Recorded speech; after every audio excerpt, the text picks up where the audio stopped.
I concur. Have you got a tip for things to do on tour? Things to do on tour. I mean, the thing that he's not telling you is that every tour Matt gets a new hobby. Yeah, pretty much. So I go through crazy tours, stages. yeah, and you get really intense about it.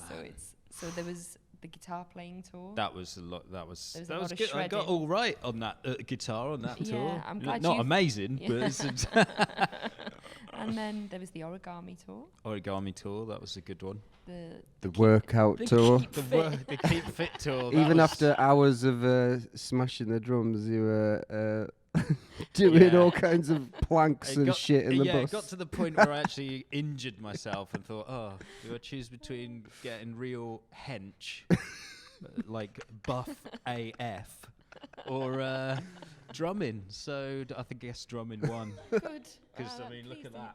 Eh? We said we don't want Popeye on drums anymore. That's it. Bring the old Matt back. Get skinny, like a guy that looks like he's had too much heroin back. And Hello. Good evening. Good day. Good morning. What day is it? Oh, Tuesday.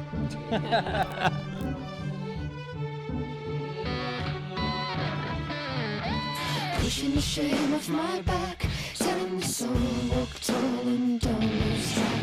Zipping it out of my shoes, it's weighing me down, it's weighing me down. This is our fourth album. It's called AAARTH, AAARTH, Right. which is a Welsh word for bear. And it means many things to us. It's a new chapter, I think, in the Joy Formidable. Each album, I think, tells a story for us, and this is different again.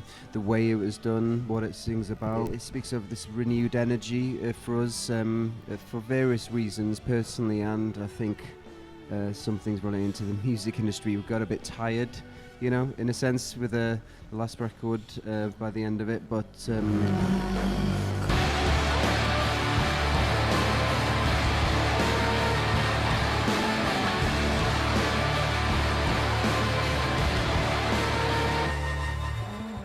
With AARTH, it's written 3 A's, so it feels like almost like a primal scream and exaltation to us, whether that's frustration or, a calling to arms of like, hey, let's get over this, but in a positive sense, because of course we're all like, it's a crazy time right now in the world as well, isn't it? Never mind some of the personal things that we went through with this record, so...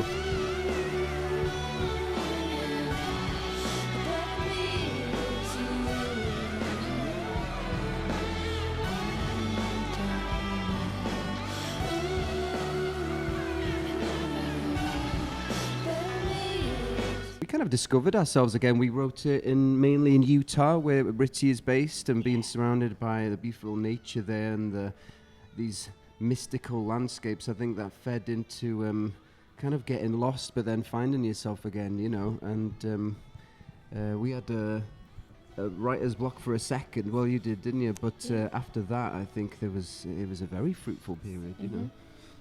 Yeah, I don't think that's ever happened to us. I think that part of album making for this band is that it's always been like kind of quite a cathartic kind of process. There's, I think we've always felt like we've had a lot to say with every album. So I think we were at a point, quite a low point, I suppose, like we said to begin with. We came away from the last album and some of the stuff that happened in between, just feeling a bit unravelled, a little bit sad, and like I said, I've always turned to music in those moments, and it's actually been like a really positive thing for me. Like I normally find that the more melancholic I get, the better and the more that I write.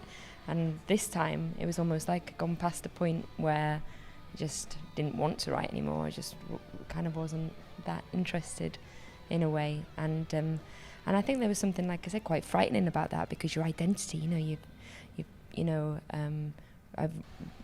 it's a big part of me, just writing constantly on the road and always having like scraps of paper, and then to start this album and feeling like there wasn't any of that. So I don't really know how we turned that around, like I think there was almost a part where you could have given in and just walked away and said, oh well, we'll come back to it when we... But I kind of feel like there was that, like some sort of pushing through, and then once we kind of broke down whatever was kind of in the way mentally, emotionally. I just kind of feel like it came very quick and very intensely.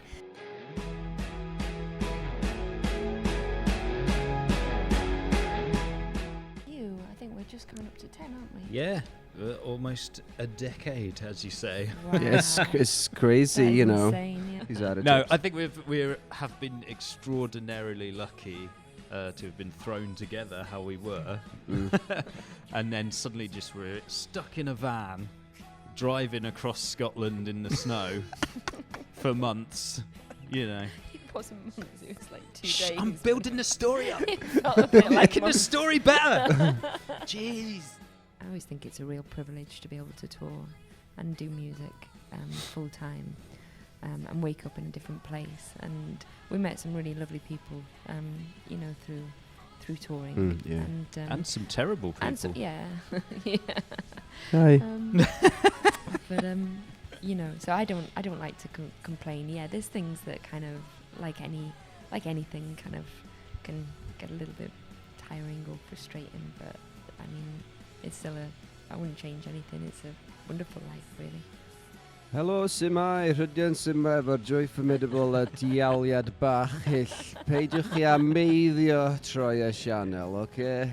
That's just hello in Welsh. Yeah. Yes. Yeah, It's a lot of phonetics in Yeah. Welsh, isn't there? that's really? one word. Yeah, that is just one Just word. hello. So to translate, he said, hello, we're the Joy Formidable. This is Rydyn. Mr. Thomas over here. I'm Ritzy. And you're watching Baeblemusic. You